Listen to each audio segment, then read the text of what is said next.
Dios les bendiga, amados hermanos. Le invito a abrir su Biblia entonces en el capítulo 3. Vamos a leer desde el verso 14 al verso 18. Hoy día tenemos 4 versículos solamente. Así que va a ser corto para que vayan a hacer sus votaciones correspondientes. Dice así: y ella se acostó a sus pies hasta la mañana. Y se levantó antes que una persona pudiera reconocer a otra. Y él dijo: que no se sepa que ha venido mujer a la era. Dijo además: dame el manto que tienes puesto y sujétalo. Y ella lo sujetó. Y él midió 6 medidas de cebada y se las puso encima. Entonces ella entró en la ciudad. Cuando llegó a donde estaba su suegra, ésta dijo: ¿cómo te fue, hija mía? Y le contó todo lo que el hombre había hecho por ella.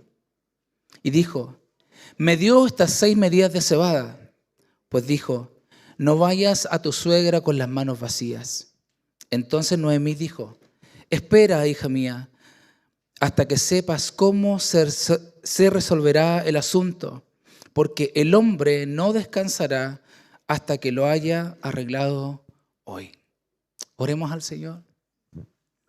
Padre, aquí estamos, delante de ti, delante de tu presencia, Señor.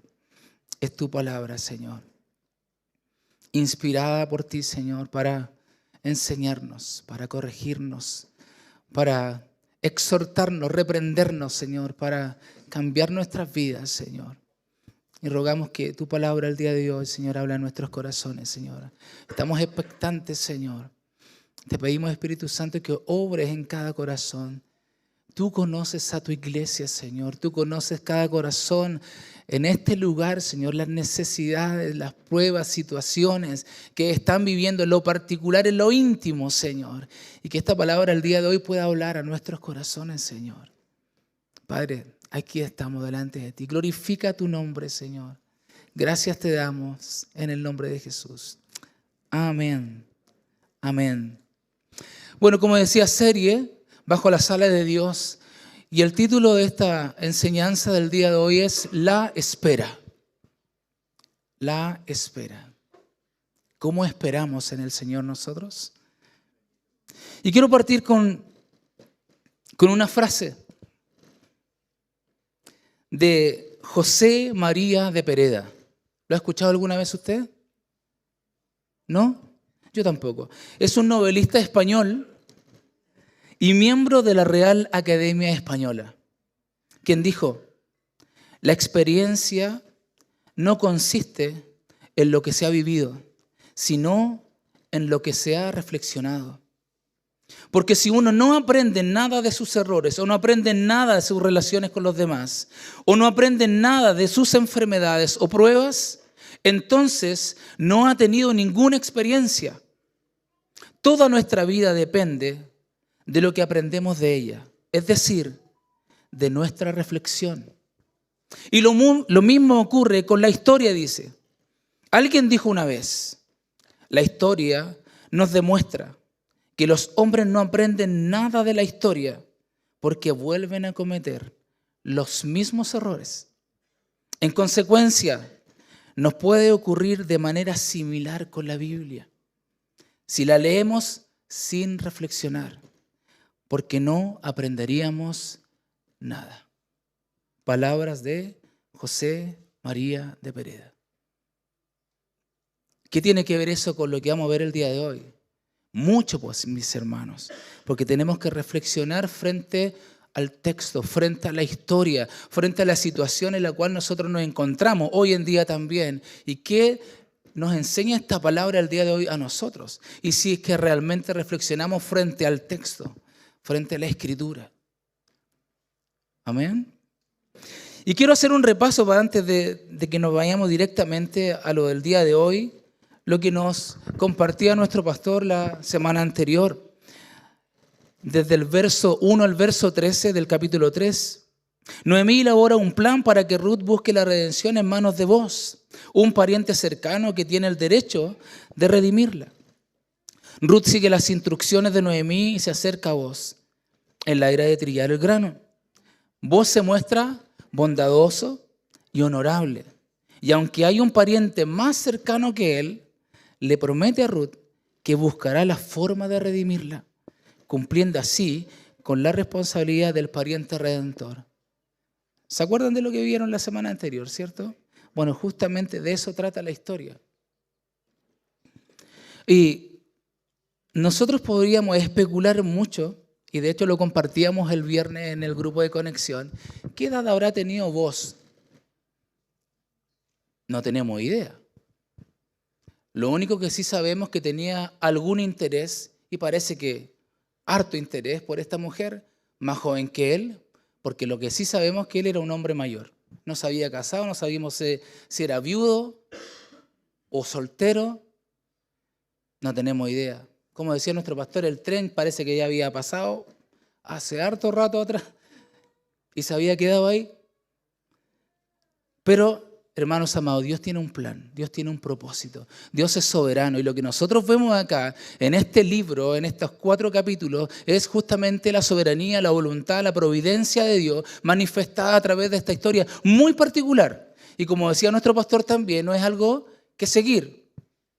Con respecto a lo que hablaba de que esta mujer fue de noche y se acostó a los pies de este varón. O sea, esa no es la forma de buscar un novio, una novia, una esposa o un esposo, por favor. ¿Ya? Estamos en el siglo XXI. Ahora están las redes sociales. No, eso no. Bueno, ¿cómo termina esta historia? En el versículo 13 dice, pasa aquí la noche. Hasta ahí nosotros podíamos interpretar cualquier cosa, ¿cierto? Y cuando sea de día, si Él te redime, bien, que te redima. Pero si no quiere redimirte, yo te redimiré. El Señor es testigo. Descansa pues hasta la mañana. Y si nosotros vemos en el texto aquí no hay nada sexual, no hay nada amoroso, nada. O sea, el hombre intachable, íntegro, honorable, ¿cierto? Igual que los hombres del siglo XXI. Nadie dijo amén. Bueno, en otras palabras, amados, vos no estabas seguro de lo que haría si el otro hombre quería actuar como pariente redentor.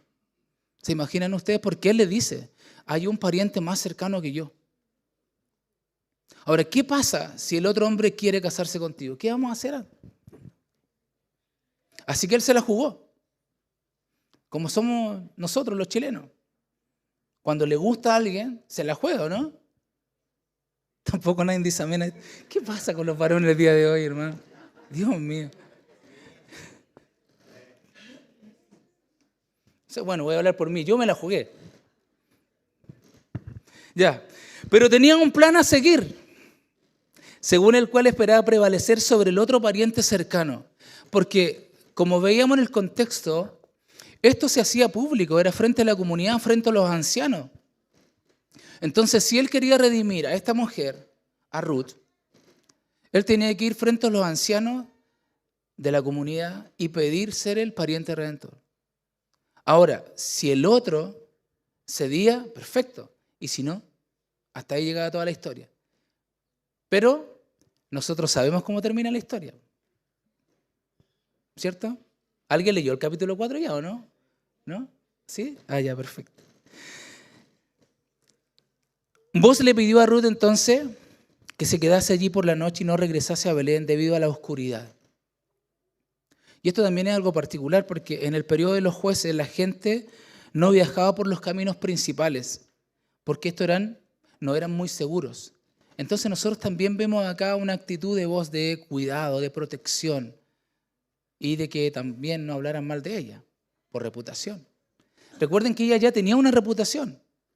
Si nos acordamos los versículos anteriores, los capítulos anteriores, el pueblo comentaba de la forma que era Ruth con su suegra Noemí. Era una mujer trabajadora que estaba desde el alba hasta la noche, solamente paraba para ir quizás al doble, al baño, porque literalmente eso es lo que daba a entender la Escritura, que se paraba solamente para ir al baño y volver y seguir trabajando. O sea, era una mujer trabajadora, una mujer esforzada, una mujer responsable, una mujer que estaba a lo mejor proveyendo lo que los varones no podían hacerlo en ese tiempo. Porque recuerden que habían quedado viudas, ¿ya? ¿Qué es lo que vemos en estos versículos que vamos a ver el día de hoy? Me tiene incómodo esta cosa. Ruth se quedó a sus pies hasta un poco antes del amanecer. Boaz llenó su manto con sus medidas de cebada. Mire, y esto es particular también, porque dice que son 6 medidas de cebada. Y según lo que pude investigar por ahí, son entre 32 y 34 kilos. O sea, no es menor. Imagínense usted la mujer ahí. No sé si con una mano, con 2 manos. No sé cómo lo habrá hecho, pero no es poco los kilos que tenía que... Yo no sé si vos lo hizo a propósito para probar si la mujer se la podía o no, no sé. No sé, uno puede interpretar cualquier cosa. Pero sí lo que vemos es que era para suplir la necesidad, no solamente de ella, sino de su suegra también. Y a lo mejor quizás por un tiempo. Pero eso también habla de protección. Eso también habla de suplir la necesidad. Le estaba hablando como en futuro. Mira, yo me voy a preocupar por ti. Si Él no te redime, yo te redimo. Si Él no te suple, yo te suplo. Yo voy a ser tu proveedor. Yo te voy a sustentar de aquí en adelante. Ese era como el mensaje entre líneas. Esto aseguró a Ruth, porque realmente vos tenía un interés en esta niña. No sé si niña, pero ya en esta mujer. Porque era joven, según lo que podemos entender. Además, le da evidencia que concluiría el asunto sin demora. O sea, este hombre de verdad se la iba a jugar, iba a ir frente a las autoridades y iba a decir, yo quiero redimir a esta mujer. Obvio, si él no quiere. Y bueno, nosotros conocemos la historia y de verdad que termina así. Vamos al verso 14. Bueno, este sermón lo voy a desarrollar en 3 partes. La soberanía y providencia de Dios, la redención y el papel del Redentor y la esperanza en la espera. Por eso yo les preguntaba adelante, ¿cómo esperamos nosotros, hermanos? ¿Esperamos con esperanza? ¿O esperamos con temor, con incredulidad, con inseguridad, con ansiedad, con nerviosismo? ¿O esperamos confiados en el Señor? Eso va a depender mucho del carácter, de lo que creo, de la fe que tengo. Como decía nuestro pastor también, la fe sin obra es muerta. Verso 14 dice, y ella se acostó a sus pies hasta la mañana y se levantó antes que una persona pudiera reconocer a otra. Y él dijo, que no se sepa que ha venido mujer a la era. ¿Qué es lo que nosotros vemos en este verso, amado? Vemos que vos no quiso que el otro pariente se enterase de lo sucedido. Aquí podemos nosotros interpretar 2 cosas, o según los comentarios decían esto, que puede ser para asegurarse él, porque si se enteraba, el otro pariente más cercano podía usarlo como recurso y decir, hey, aquí pasó algo raro. Entonces yo no voy a redimir a esta mujer. ¿Por qué? Porque estuvo con vos la otra noche. Pero también lo que podemos ver es que por reputación y por cuidado de ella, vos no quería que ella tuviera una mala fama, la cuidó también. Eso es lo que nosotros vemos acá. ¿Por qué? Dice, porque el conocimiento de este encuentro podría descalificar a vos inmediatamente. Ese es el punto acá. Por eso, o por esta razón, quiso llevar este caso con discreción. Tranquilo, que nadie sepa que hubo una mujer acá. Y ustedes más o menos tienen que, yo no sé si usted lo ha visto, pero es un campo fuera de la ciudad, todo oscuro, imagínense ustedes, hombres trabajando todo el día y se quedaban durmiendo encima de estos, ahí hay unos costales de grano ahí, ¿o no? De pasto, ¿lo vio o no? ¿Sí? Encima de eso, por cuidado, por protección. ¿Ustedes saben por qué? Bueno, ¿qué nos muestra este pasaje también? Vos, en obediencia y honra a la ley de Israel, protege la integridad de Ruth y su reputación. ¿Qué refleja esto, amados? El cuidado de Dios para con aquellos que están en vulnerabilidad. Amados, Dios conoce nuestra condición. Dios sabe. ¿Qué mejor que Dios conoce tu corazón y Dios conoce la situación por la que tú estás viviendo? ¿Qué es lo que podemos ver también acá, amados? Que Dios es soberano. Es Él hace su voluntad perfecta.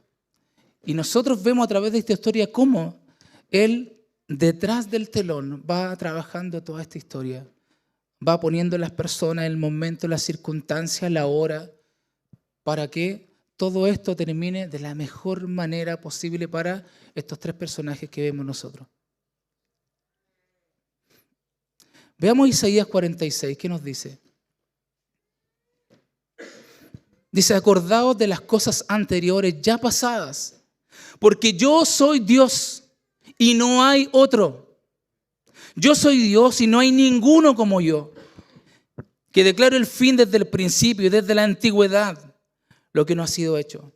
Yo digo, mi propósito será establecido y todo lo que quiero realizaré.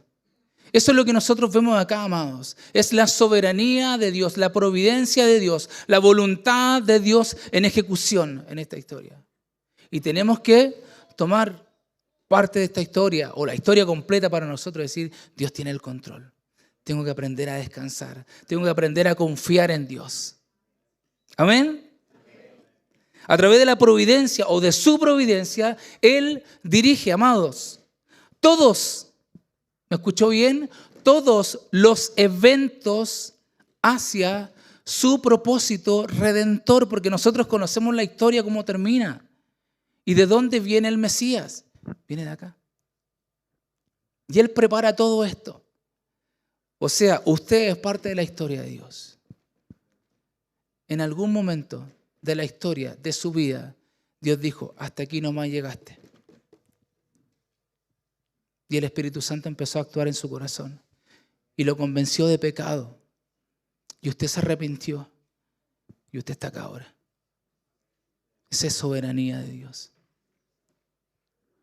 Yo siempre me recuerdo esto porque yo estaba en una esquina con mis amigos y de repente, por esas cosas de Dios, digo, ¿qué estoy haciendo aquí? Y me devolví para mi casa. Ya estábamos en plena faena. ¿Usted me entiende? Llegué a mi casa y me acuerdo que hablé con mi hermano mayor que estaba asistiendo a la iglesia y yo le dije, ¿sabes qué? Yo quiero ir a la iglesia. Así uno podría decir, de la nada. No, era Dios actuando en el corazón mío. Y aquí estamos. Esto fue el año 1992. Usted a lo mejor no nacía todavía. Algunos por aquí. Así fue. ¿No? Perdón. ¿Quién nació recién? ¿Jorge? Ah, Manuel, sí, había... Bueno, tenía en ese tiempo recién 21 años. 21 años. ¿Quién dijo bu? ¿Cómo es? Por favor, más respeto. Sigamos entonces. La redención y el papel del Redentor, versos 15 y 16. Dijo además, dame el manto que tienes puesto y sujétalo. Y ella lo sujetó y él midió 6 medidas de cebada y se las puso encima. Entonces ella entró en la ciudad. Cuando llegó a donde estaba su suegra, ésta dijo, ¿cómo te fue, hija mía? Y le contó todo lo que el hombre había hecho por ella. Y esto es también relevante, amado, porque era la ley y la costumbre de aquel entonces. Al extender una porción del manto del pariente sobre uno mismo era la manera legal de reclamar protección y redención. Por esa razón, Ruth le pide, pon tu manto sobre mí. O sea, yo quiero ser redimida, yo quiero ser protegida por ti. Porque he visto que parece que tienes interés en mí. No, eso es mi interpretación nomás, pero... Quizás Ruth había sido reacia a tomar la iniciativa. ¿Y por qué razón? Debemos recordar en contexto también. Era una mujer moabita, no era una mujer judía. Venía de un pueblo lejano como una mujer viuda, una mujer desamparada en una situación vulnerable. Entonces quizá ella a lo mejor no tenía muchas expectativas. ¿Qué se va a fijar en mí?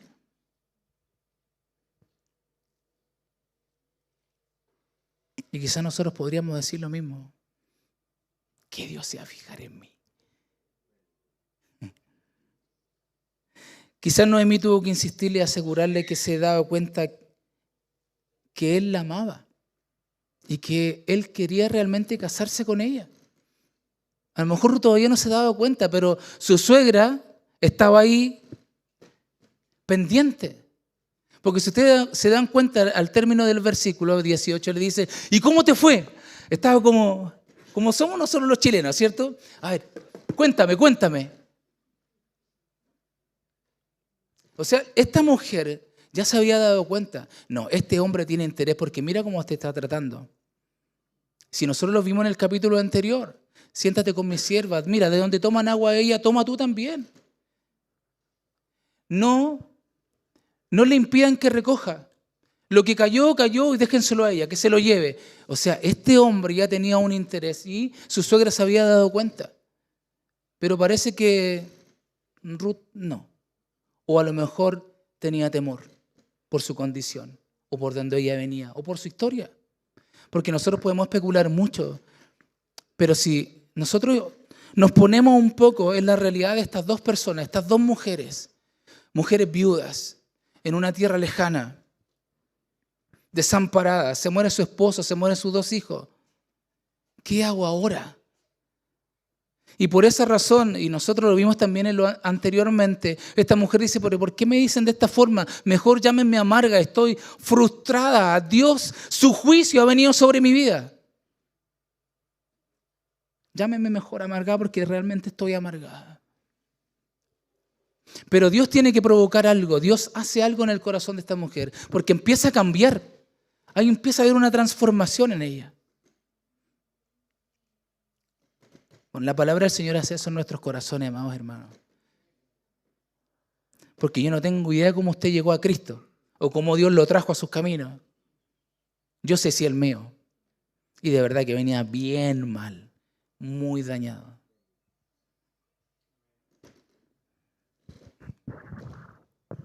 Ruth era una mujer noble, intrínsecamente digna de la bondad de Boaz. Pero Boaz no tenía ninguna obligación, hermano. Porque había otro pariente más cercano que él. Él no tenía ninguna obligación con Ruth. Sin embargo, se compromete a redimirla. ¿Y saben qué, amados? Nuestro Señor tampoco tenía ninguna obligación con nosotros. ¿Saben por qué o no? Porque estábamos muertos en delitos y en pecado. Pero Él tendió su manto sobre nosotros.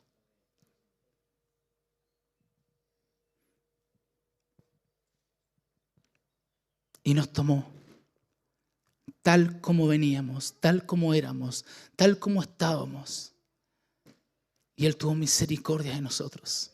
Él extendió su mano de amor y de bondad sobre nosotros. Por eso vos es tipo de Cristo, amados. Por esa razón.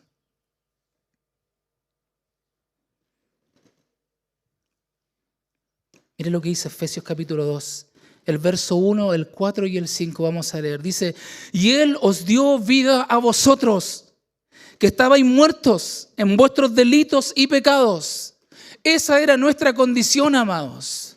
Él no tendría por qué haber extendido su manto, su bondad, su misericordia sobre nosotros. Eso es gracia, nada más. Si podemos estar acá es por gracia de Dios. Nada más que eso. Y debemos ser agradecidos que Dios ha tenido misericordia. Porque si nosotros pensamos para dónde iba nuestra vida, o sea, si me pregunta a mí, mire, habían 2 caminos nomás y los 2 no eran muy buenos. Pero aquí estamos. Gloria a Dios por eso. Y si usted está aquí, dele gloria al Señor. Pero Dios dice que rico en misericordia, por causa del gran amor con que nos amó, cuando aún estábamos muertos en delitos, nos dio vida juntamente con Cristo.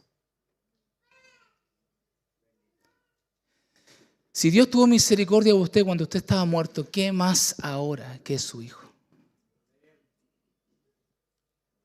¿Qué más? Si cuando Dios lo miró con misericordia, usted estaba perdido. Estábamos perdidos, amados.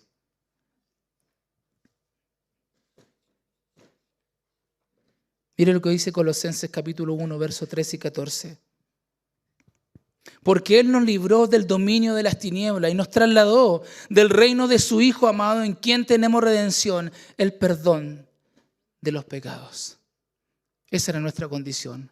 Oscuridad, tinieblas, muerte, condenación, juicio. Pero sin embargo Él nos dio misericordia, gracia, bondad, fidelidad, cuidado, protección. Él ha provisto, Él ha suplido, Él le ha sustentado hasta el día de hoy, amados. Gloria a Dios por eso. Vos como tipo de Cristo actúa como el Redentor para Ruth y Noemí. La figura del Redentor en el Antiguo Testamento es un principio de rescate y restauración. Y eso fue justamente lo que Cristo hizo por nosotros, amados. Nos rescató de las tinieblas y nos trasladó al reino de su amado Hijo. Hemos sido restaurados por el Señor. Vos no solo promete su redención, sino que actúa dándole provisión a Ruth para asegurarle a Noemí que cuidará de ella. Y no es lo que hace Dios con nosotros día a día. Su misericordia se renueva sobre nosotros cada mañana. Este acto anticipa a Cristo, amados, que nos redime a través de su sacrificio. Efesios 1:7 dice: en Él tenemos redención mediante su sangre, el perdón de nuestros pecados, según las riquezas de su gracia. Al igual que vos, que tiene el derecho y el poder para redimir a Ruth, Cristo es nuestro Redentor, que nos rescata de la condenación, ya que solo Él es digno y capaz de salvarnos. Amén. Hebreos 7:25 dice: por lo cual Él también es poderoso para salvar para siempre a los que por medio de Él se acercan a Dios, puesto que vive perpetuamente para interceder por ellos.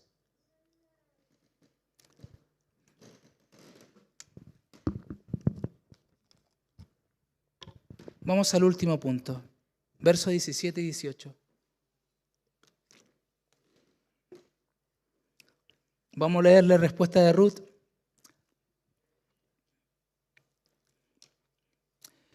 Dice: y dijo, me dio estas 6 medidas de cebada. Pues dijo, no vayas a tu suegra con las manos vacías. Entonces Noemí dijo, espera, hija mía, hasta que sepas cómo se resolverá esto. ¿Cómo se resolverá el asunto? Porque el hombre no descansará hasta que lo haya arreglado hoy.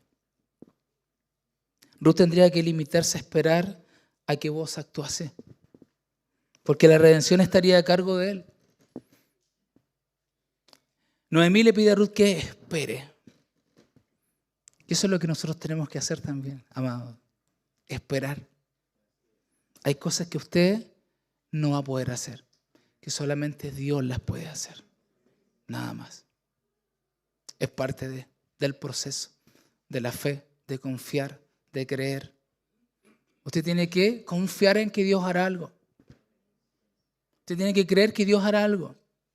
¿Está orando por un hijo, por su esposa, por su esposo, por un trabajo, por una situación X particular?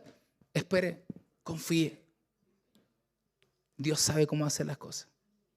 A veces de la manera inimaginable.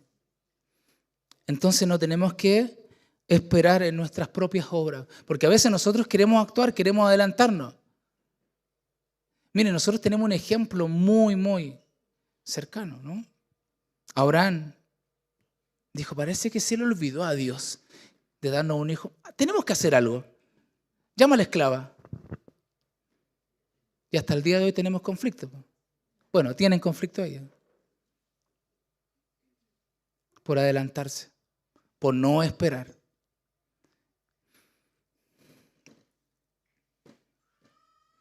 Este pasaje nos enseña que la fe implica, amados, confiar en Dios,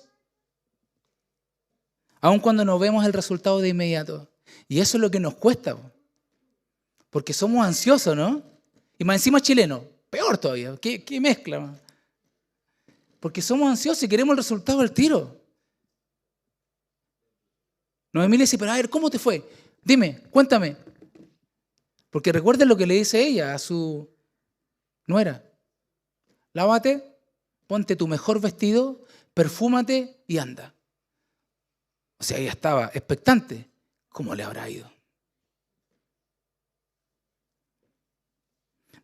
Hebreos 11:1 dice, ahora bien, la fe es la certeza de lo que se espera, amados. La convicción de lo que no se ve. Esta es frecuentemente la parte más difícil de la fe, pues, hermanos. Cuando no se puede hacer más y no queda excepto esperar con paciencia para que Dios cumpla su voluntad. Es en ese momento que aparecen, ¿qué cosa? Las dudas, las ansiedades. Porque usted quiere una respuesta pronto. Pero bueno, esta respuesta no duró mucho tiempo tampoco. Porque al otro día, ya vos estaba hablando con las autoridades. Ojalá así fuera la respuesta que esperamos del Señor nosotros, pero no es así. A veces esto demora. En la vida cristiana la espera es difícil, amado. Pero sabemos que Dios es fiel. ¿Cierto? ¿Qué es lo que nos dice Romanos 8:28? Todas las cosas, ¿qué dice? Ayudan a bien a los que aman a Dios. Esperar en Dios es saber que Él nunca falla, amados, en cumplir sus promesas. Él nunca falla. A lo mejor no va a ser la respuesta que usted espera. Puede ser. Pero va a haber una respuesta de Dios. Porque un no también es una respuesta de Dios. Sí, pero es que yo la amo y me gusta. No es ella.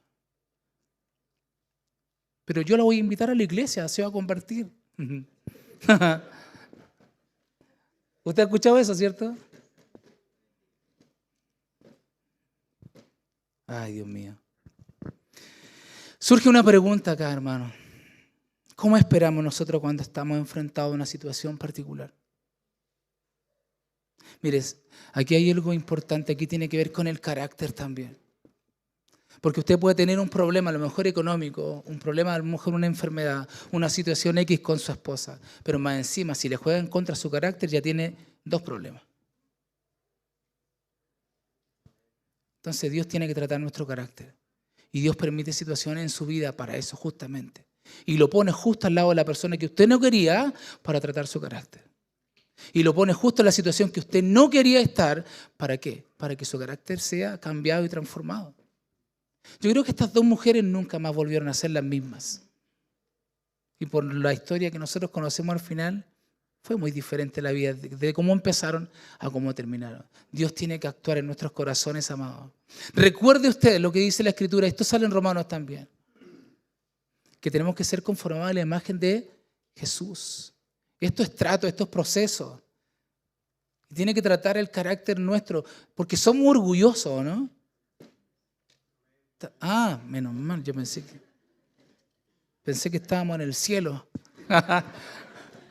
No, estamos aquí en la tierra. Todos tenemos naturaleza de pecado todavía. Ahora, ¿cómo debemos esperar, hermanos? ¿Cómo debemos esperar? Surge esa pregunta. El Salmo 41 al verso 3 dice: pacientemente esperé a Jehová y se inclinó a mí y oyó mi clamor y me hizo sacar del pozo de la desesperación, del lodo cenagoso. Puso mis pies sobre peña y enderezó mis pasos. Puso luego en mi boca cántico nuevo, alabanza a nuestro Dios.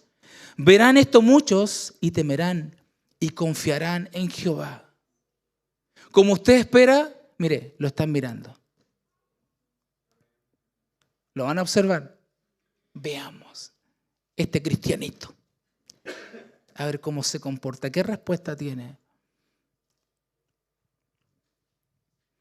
Podemos esperar con paciencia en Dios si logramos comprender, mire, que Dios es más sabio que nosotros y que somos bendecidos cuando le obedecemos.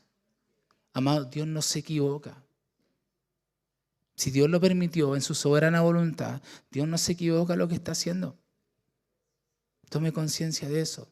Reflexionemos, recuerde, reflexionemos de lo que estamos aprendiendo. En la situación en la cual usted está el día de hoy, reflexione. ¿Por qué? ¿Para qué? ¿Qué Dios quiere enseñarme a través de esto? ¿Qué Dios tiene que cambiar en mi corazón? ¿Será la motivación correcta por la cual estoy haciendo las cosas? ¿O a lo mejor no? ¿Estoy siendo egoísta? Puede que sí. ¿Orgulloso? Puede ser. Puede ser.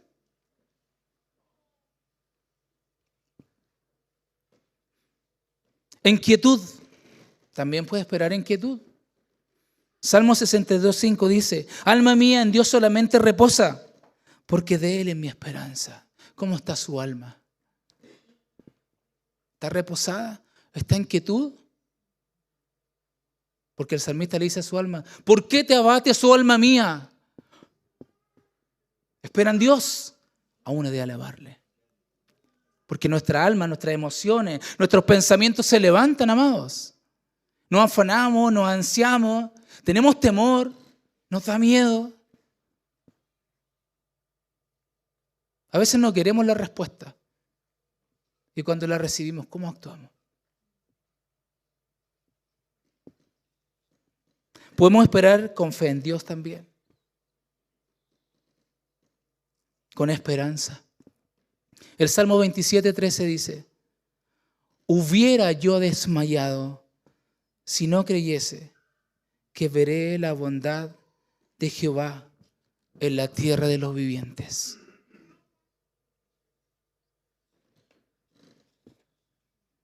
Salmo 135. Podemos esperar firme en la palabra de Dios también.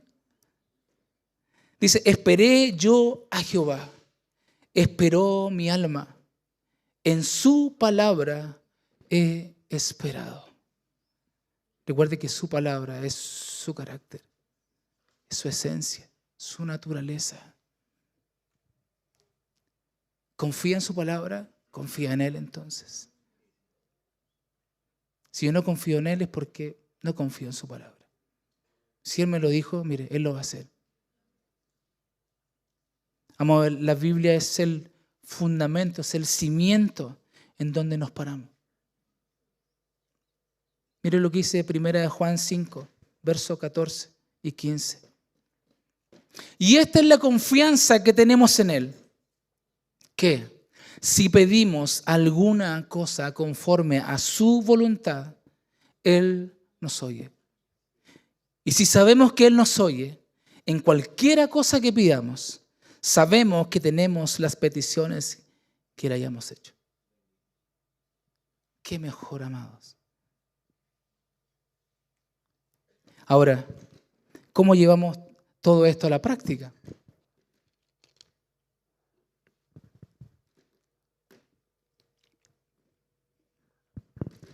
Tenemos que aprender, amados, entonces, a vivir bajo la providencia de Dios en nuestras decisiones diarias. Tenemos que aprender, porque eso no es fácil. Al igual que vos y Ruth, actuaron en obediencia y con integridad. Nosotros somos llamados a vivir de manera que honremos a Dios.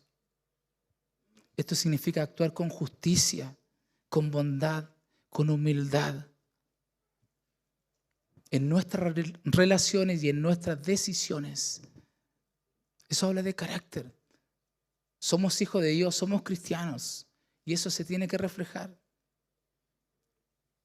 Proverbios 3, del 5 al 6 dice, confía en el Señor con todo tu corazón y no te apoyes en tu propio entendimiento. Reconócelo en todos tus caminos y Él enderezará tus sendas. Entonces, como primera aplicación práctica, vivir bajo la providencia de Dios en nuestras decisiones diarias.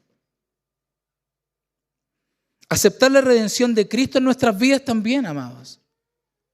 Vos redime a Ruth de la pobreza y le ofreces seguridad. Así también Cristo nos redime del pecado y nos ofrece una nueva identidad en Él.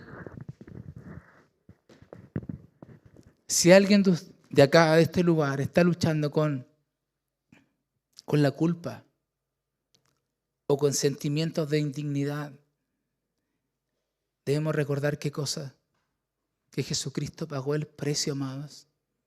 Ya no hay condenación para los que estamos en Cristo Jesús.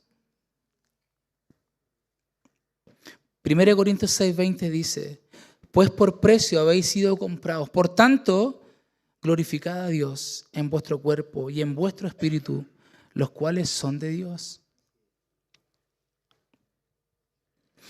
Esperar con paciencia en medio de la incertidumbre. La espera de Ruth y Noemí simboliza nuestras propias esperas en la vida cotidiana. A veces enfrentamos situaciones donde no vemos la solución inmediata y debemos esperar en Dios, que no descansa hasta cumplir su voluntad. Salmo 27:14 dice, espera a Jehová, esfuérzate y aliéntese tu corazón. Sí, espera a Jehová. Espera en el Señor, amados. Y esto puede ser en cualquier área. A lo mejor una enfermedad, una respuesta médica, una resolución en un trabajo, en una relación familiar. Póngale el nombre que usted quiera, pero esperar en el Señor. ¿Cómo concluimos esto, amados? El pasaje de Ruth es un recordatorio profundo de la soberanía de Dios, la redención y fidelidad de Dios. En la historia de Ruth vemos cómo Dios dirige la vida de aquellos que dependen de Él. E incluso las circunstancias más adversas.